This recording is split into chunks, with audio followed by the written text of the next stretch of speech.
In December 2024, Keanu Reeves sat down with CBS News and said something that stopped millions of fans in their tracks. When asked about John Wick 5, the 60-year-old actor admitted, "My knees right now are saying I can't do another John Wick."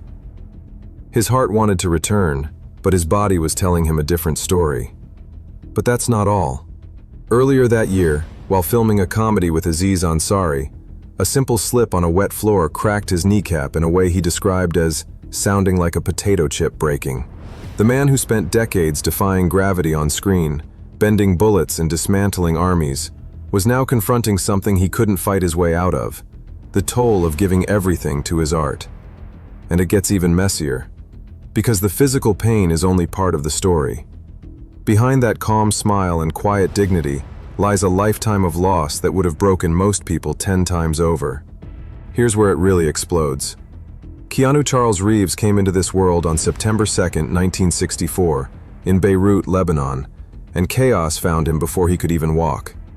His name means cool breeze over the mountains in Hawaiian, poetic and beautiful. But there was nothing poetic about his childhood.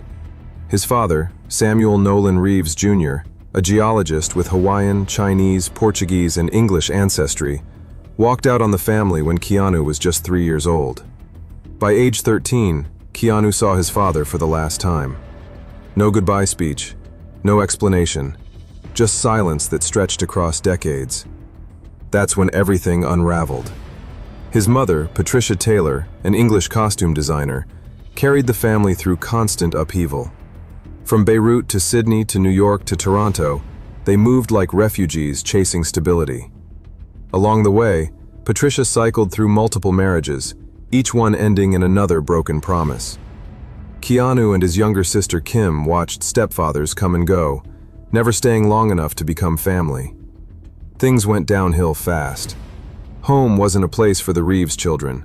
It was a series of temporary stops, suitcases always half-packed, walls never familiar enough to feel safe. School offered no shelter either. Over 5 years, Keanu attended 4 different high schools. Dyslexia made every classroom a battlefield, where letters refused to stay still on the page while other kids surged ahead. Teachers mistook his restless curiosity for defiance. One principal actually expelled him for asking too many questions. He later admitted, "I questioned everything too much. I couldn't help it, even if it got me into trouble." It spirals from here. Because when you're labeled a difficult student, you're really just a kid desperate to understand a world that keeps shifting beneath your feet. The one sanctuary he found was the ice rink. As a goalkeeper, Keanu earned the nickname The Wall for his lightning reflexes and unshakable composure. He dreamed of playing professional hockey, maybe even representing Canada at the Olympics. For a boy with no permanent home, that dream gave him identity and purpose. But this next twist? Game-changing. At 15, a devastating injury ripped that dream away in an instant. The only stable thing in his life was suddenly gone, teaching him a brutal lesson he'd learn again and again. Anything you love can be taken without warning. The real chaos starts here. With hockey gone, Keanu turned to the stage. His dyslexia made memorizing scripts grueling, but the camera didn't demand speed, it demanded honesty.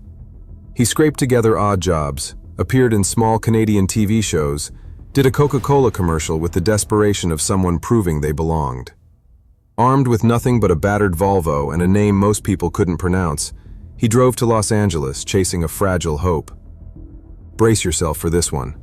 He rented bare apartments, stretched every dollar until the cupboards went empty, knocked on doors that rarely opened. Casting agents studied him with puzzled expressions. Was he a leading man or just another drifter with good cheekbones? Then came River's Edge in 1986, a bleak indie film that revealed a soul wrestling with shadows far deeper than anyone expected. Critics noticed. Whispers began that this awkward Canadian kid might actually have something special. And then came the bombshell. Bill and Ted's Excellent Adventure in 1989 turned him into a phenomenon overnight. Millions fell in love with the goofy, time-traveling Ted. But what felt like triumph quickly became a cage.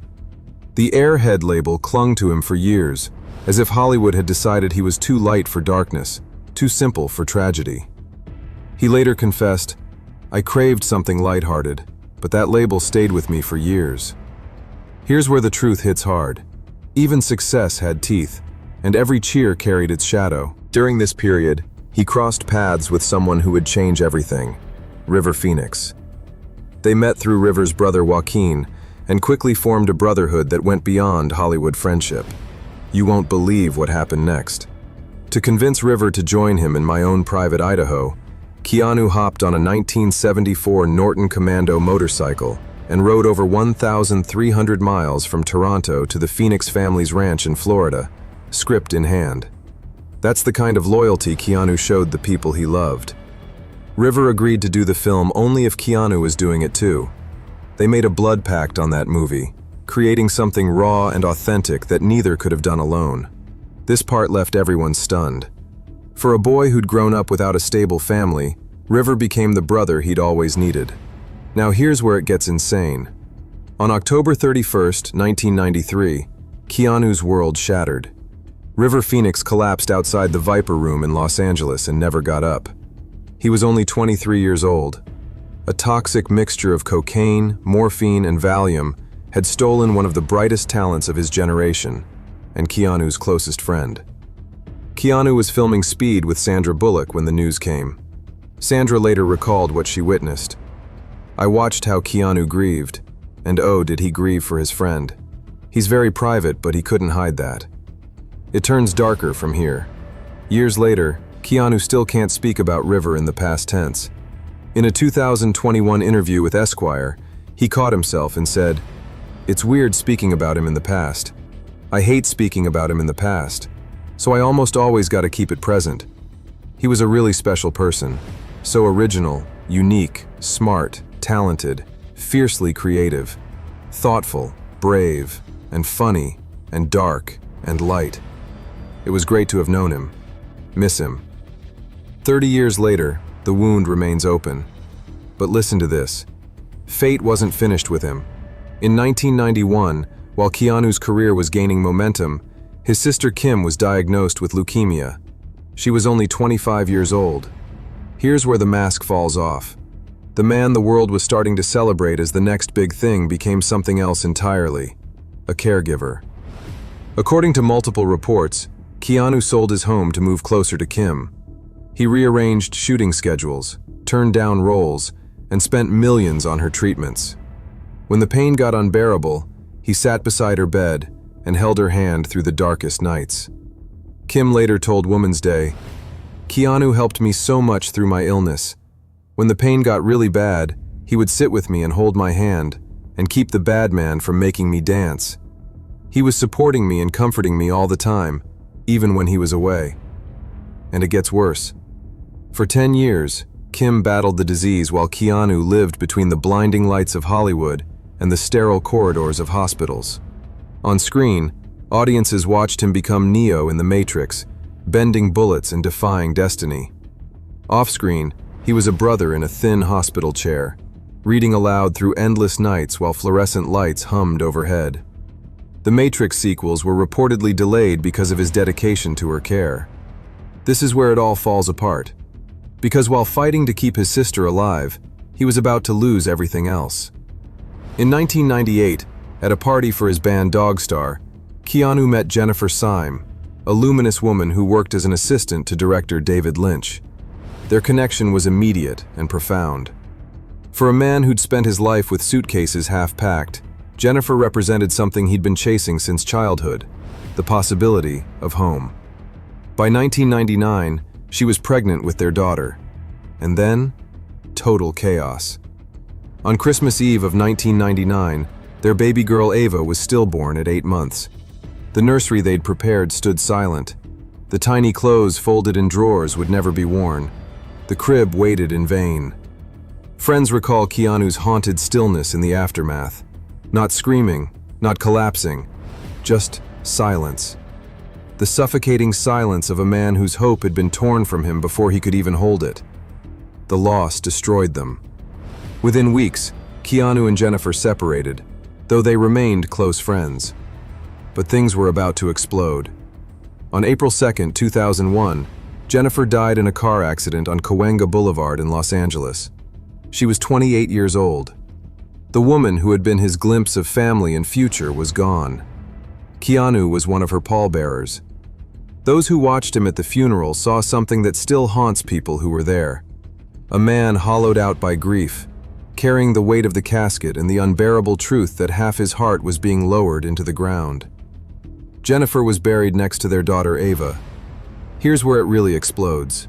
In the space of 18 months, Keanu lost his unborn child and the woman he loved. Some losses don't heal. They become permanent residents in your chest. It gets worse. While grief carved itself into Keanu's soul, his body was paying its own price. What most fans don't know is that he almost lost the Matrix before it even began. When the Wachowskis asked him to train in Hong Kong-style martial arts for 4 months, Keanu said yes without hesitation. But listen to this. He was secretly dealing with a degenerating spine. Years of stunts had taken their toll. He had a bulging disc, a fractured disc, and was losing feeling in his legs. On the Art of Action podcast, Keanu finally revealed the truth. My spinal column was being sausaged, basically, so I had to have a 2-level fusion on my spine before training, and they put a plate in my neck. Here's the part that's truly remarkable. But I never actually told anyone because I didn't want to tell anyone I wouldn't be able to do the film. I had to train for the Matrix in a neck brace. This next part? Straight up wild. That's why Neo punches more than he kicks in the first film. Keanu physically couldn't perform kicks after spinal surgery. He built an entire fighting style around hiding his injury. The punishment continued across 3 more Matrix films. Then came John Wick, starting in 2014, when many of his peers were fading into cameos. And that's when the tables turned. What began as a revenge thriller became a global phenomenon that demanded everything Keanu had left.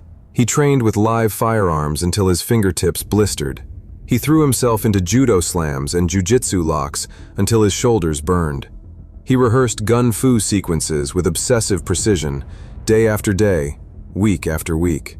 Producer Basil Iwanek admitted, "Making these films is so exhausting, and it destroys Keanu, physically and emotionally. By the end, he's always like, I can't do this again. The guy is just a shell of himself because he just goes off and goes for it." By John Wick, Chapter 4, the toll was carved visibly into his stride. Knees worn down by years of punishing impacts. Tendons stiff from decades of punishment. The real chaos starts here. Then came the incident during filming for Good Fortune, Aziz Ansari's comedy. A simple cold plunge scene, a wet floor, a wrong step. Keanu described what happened. "I was doing the cold shuffle in this room that had protective carpets down, and then there was this little pocket, and my foot got caught in the pocket in the shuffle, and then I went down, but my knee didn't follow. The sound? Like a potato chip cracking.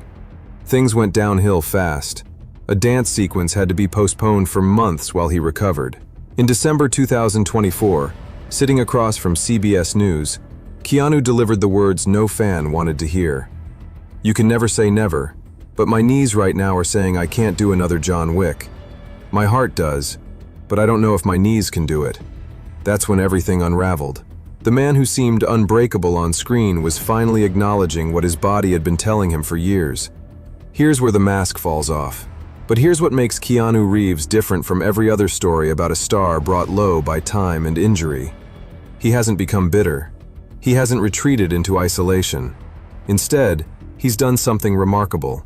He's transformed his pain into a philosophy of kindness that has made him, according to countless accounts, genuinely beloved by everyone who works with him. After his sister Kim finally beat leukemia following her decade-long battle, Keanu quietly created a charitable foundation dedicated to children's hospitals and cancer research. He reportedly donated 70% of his Matrix earnings, an estimated $31.5 million, to leukemia research. And it gets even messier. He never attached his name to the foundation. He told the Mercury News, "I have a private foundation that's been running for 5 or 6 years, and it helps aid a couple of children's hospitals and cancer research. I don't like to attach my name to it. I just let the foundation do what it does." This part left everyone stunned. The stories of his generosity are almost legendary now. He gave the stunt team on John Wick 4 personalized Rolex Submariner watches with heartfelt inscriptions. He gifted 12 stuntmen on the Matrix sequels Harley-Davidson motorcycles. When he heard a Matrix set builder was having financial problems, he quietly gave him a $20,000 bonus. In 2020, during the pandemic, he auctioned off a 15-minute Zoom call to raise money for a children's cancer charity. The winning bid was over $16,000. But this next twist? Game-changing. Stuntmen reportedly compete to work with him, not for the gifts, but because he treats them with respect that's rare in Hollywood. A source told Page 6, "Stunt guys are all dying to work with Keanu. It's because he takes them so seriously and credits them with helping contribute to his success." His co-star Hiroyuki Sanada said it simply. "He's so humble, very kind to others but very hard on himself." Lawrence Fishburne, who's known him since The Matrix, put it this way: "He's much kinder than people say he is. He's a very gentle, highly intelligent man. Really thoughtful and gifted, and incredibly patient. He has a lot of grace." Aziz Ansari, who directed him in Good Fortune, joked that Keanu actually is an angel who's been pretending to be human for all these other roles. It spirals from here, but in a good way. In 2019, after nearly 2 decades of keeping his romantic life private, Keanu appeared on a red carpet holding hands with artist Alexandra Grant. The internet collectively lost its mind. You won't believe what happened next. They'd actually known each other since 2009, collaborating on books, and eventually founding a publishing company together before the friendship became something more. In September 2024, when marriage rumors circulated, both Keanu and Alexandra clarified they weren't married, but Alexandra's Instagram message spoke volumes. To Keanu, who saw this post as a draft, "I am so grateful for your love and partnership." Sources close to the couple described their relationship as the most fun and positive relationship that Keanu has ever been in. When asked about his last moment of bliss in 2023, Keanu answered with uncharacteristic openness. "A couple of days ago with my honey, we were in bed, we were connected, we were smiling and laughing and giggling, feeling great. It was just really nice to be together." Here's where the truth hits hard. After everything, the absent father, the lost friend, the stillborn daughter, the woman he loved buried beside their child, Keanu Reeves found love again. Brace yourself for this one. In 2024, Keanu made a confession that shocked many fans. He told interviewers, "I'm thinking about death all the time." But before you worry, listen to how he finished that thought. That's a good thing. Hopefully it's not crippling, but hopefully it's sensitized us to an appreciation of the breath we have and the relationships that we have the potential to have. And then came the bombshell. "Grief changes shape, but it never ends," he once said. And in that simple truth lies the entire roadmap of his life.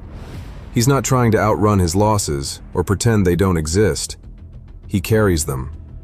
The memory of River, the silence where Ava should have been, Jennifer's laugh that he'll never hear again, his sister's courage during those 10 brutal years, the body that served him faithfully and is now asking for mercy. This is where it all falls apart. Except it doesn't. Because Keanu has figured out something that most of us spend our whole lives searching for: how to carry grief without letting it poison you. At 61, he's still working, though on his own terms now. He voices Shadow in the Sonic the Hedgehog films. His band Dogstar is touring again. He's written graphic novels and poetry. He'll appear in the John Wick spin-off, Ballerina. But the punishing action schedules? The 12-week training regimens? The nights spent recovering in ice baths? Those days may be behind him. And maybe that's okay. The real chaos starts here. Because the legacy of Keanu Reeves was never really about the bullets he dodged or the armies he dismantled. It was about how he opened a door for a stranger, how he gave up his subway seat without being asked, how he sat with his dying sister and held her hand through the pain, how he loved people fiercely and lost them anyway, and chose to keep loving. So here's the question that matters. Would you want to see Keanu step into the John Wick suit one more time, even knowing what it costs him? Or do you hope he protects the body that's carried him through so much? Has his philosophy, that grief changes shape but never ends, ever touched your own life? Maybe reminded you of someone you loved and lost? Drop your thoughts in the comments. Tell me about a time when Keanu's quiet strength helped you through something difficult. And if you believe, like I do, that stories like his deserve to be remembered and shared, subscribe and hit that notification bell. Because in a world full of noise, sometimes the quietest voices teach us the most.